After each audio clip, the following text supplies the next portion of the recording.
आज चैत्र 14 गते बुधबार साताको तेस्रो कारोबार दिन आजको सेयर बजारमा फेरि गिरावट आएको छ। करिब 10.8 अङ्कले घटेर नेप्से इन्डेक्स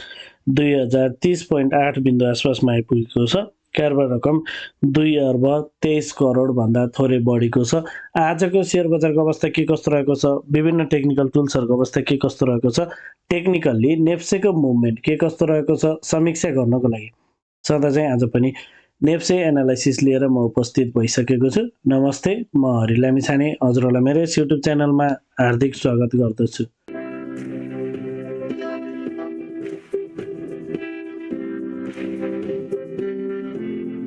यस युट्युब च्यानल मार्फत मैले सेयर बजारसँग सम्बन्धित विभिन्न किसिमका भिडियोहरू लिएर आउने भएको हुनाले यदि हजुरहरूले अहिलेसम्म पनि मेरो च्यानल सब्सक्राइब गर्नुभएको छैन भने कृपया च्यानल सब्सक्राइब गरिदिनु होला र भिडियो पुरा हेर्नुभयो भने हजुरहरूले मैले भन्न खोजेको कुरा सबै सजिलैसँग बुझ्न सक्नुहुनेछ।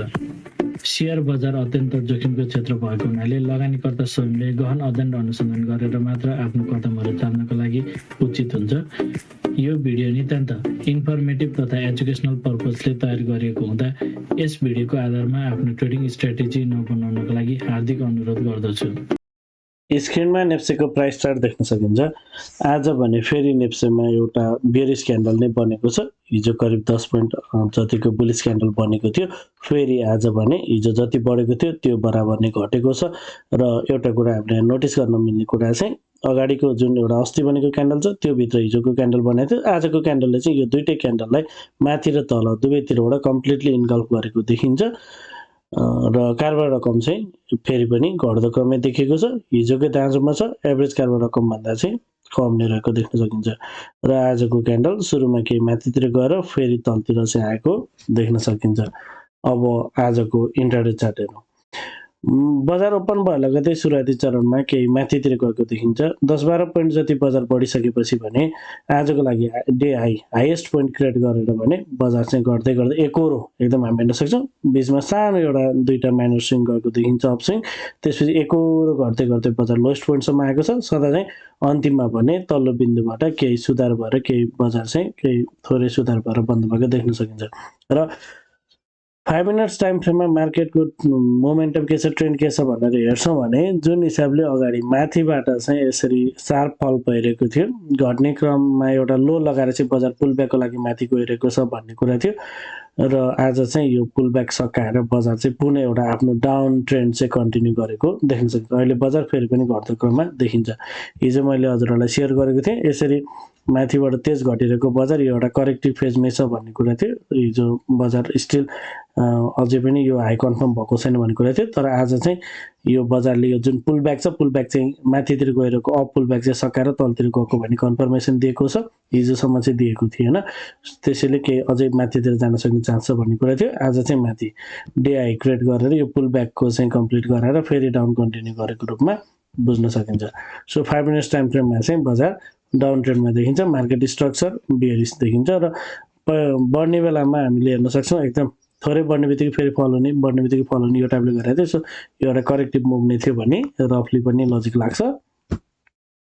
अब 15 मिनट्स टाइम फ्रेममा मार्केट स्ट्रक्चर बियरिश नै छ। मार्केटले एउटा चाहिँ लो क्रिएट गरेर योभन्दा अगाडि पनि लो क्रिएट गरेर त्यसको दाँजोमा लोवर लो फर्मेसन गर्यो। फेरि पनि अहिले चाहिँ अगाडिको आएको दाँजोमा लोवर हाई क्रिएट गरेर फेरि पनि लोवर लोको खोजीमा जान खोजिरहेको रूपमा देख्न सकिन्छ। यो लोलाई ब्रेक गरेर क्यान्डल तल झरिसकेको छ। सो फेरि पनि मार्केट चाहिँ लोवर लोको खोजीमा रहेको बुझ्न सकिन्छ। यदि मार्केट माथितिर जान्छ भने पनि जस्ट त्यो पुलब्याकको लागि मात्र रहनेछ। जबसम्म यो हाई मिन्स 2053 भन्दा बजार तल रहन्छ तबसम्म माथि गएको मुभ एउटा करेक्टिभ मुभ मात्र हुन सक्ने र फेरि पनि बजार चाहिँ जति माथि गए पनि यसरी तलतिर नै आउन सक्ने रूपमा बुझ्न सकिन्छ। यो अगाडि पनि सेयर गरेको थिएँ कि बजार माथितिर गइरहेको मुभ भनेको एउटा करेक्टिभ मुभ हो। जबसम्म अगाडिको यो हाई भनेको 2091 लाई पार गर्दैन तबसम्म माथि गएको मुभ चाहिँ करेक्टिभ मुभ हो भन्ने कुरा थियो। सेम सिनारियो अहिले पनि बजार माथि लाग्छ भने त्यो एउटा करेक्टिभ मुभ नै रहनेछ। 2053 लाई पार गरेर माथितिर लाग्छ भने चाहिँ त्यसपछि बजारले एउटा नयाँ ट्रेन्ड चाहिँ क्याच गर्न सक्छ। 2050 भन्दा यदि माथितिर लाग्छ भने चाहिँ यसरी केही माथितिरको च्यानलहरू क्रिएट गर्छ कि भन्ने हेर्दै 2053 भन्दा तलको मार्केट चाहिँ 15 मिनट्स स्ट्रक्चरमा कम्प्लिटली क्लियरली बियरिश हुनेछ भनेर रहनेछ भनेर हामीले बुझ्नु पर्यो। अब आवले टाइम फ्रेममा जाउँ। आवरली टाइम फ्रेममा ओभरअल स्ट्रक्चर बियरिस छ सधैँ नै सेयर गरेको कुरा यतापट्टिको लोगो दाँजो म यतापट्टि लोवर लो फर्मेसन गरेको छ मैले म्यापिङ गरेर देखाइन अहिले के भइरहेको छ त प्रेजेन्ट कन्टेक्स्टमा भन्ने कुराहरू करेन्टली मार्केट आजको हेर्ने हो भने जुन हिसाबले बजार माथि पहिला अहिलेको मेन ट्रेन्ड भनेको डाउन ट्रेन्ड हो जस्तो बुझ्न सकिन्छ हुन चाहिँ जबसम्म यो लो ब्रेक गर्दैन तबसम्म यो अझै माथि जान्छ कि भन्ने हुन्छ तर बजारले चाहिँ यो एउटा चाहिँ जुन एउटा आवरली टाइम फ्रेमको माथिबाट घट्ने क्रममा जुन 2215 फल हुने क्रममा जुन एउटा बजारले च्यानल ब्रेक गरेको लेभल छ त्यही लेभलबाट चाहिँ बजार तलतिर फल भएको हुनाले बजारको यो चाहिँ टार्गेट कम्प्लिट गरेर तलतिरै जान खोजेको जस्तो बुझ्न सकिन्छ त्यही पनि बजारले चाहिँ जबसम्म यो लो ब्रेक गर्दैन तबसम्म फेरि केही तल आएर माथितिर जान सक्ने कुरालाई कतै कतै नकार्न सकिँदैन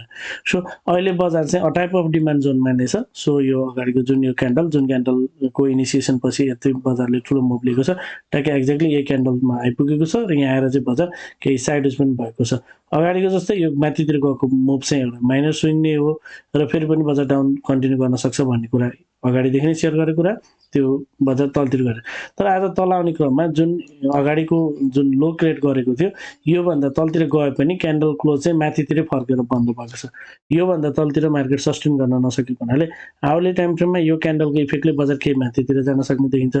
यदि बजार यहाँबाट माथितिर लाग्छ र यो हाईलाई पार गर्छ भने 2053 लाई पार गर्छ भने यसले चाहिँ बजारलाई केही माथितिर लान सक्ने चाहिँ बुझ्न सकिन्छ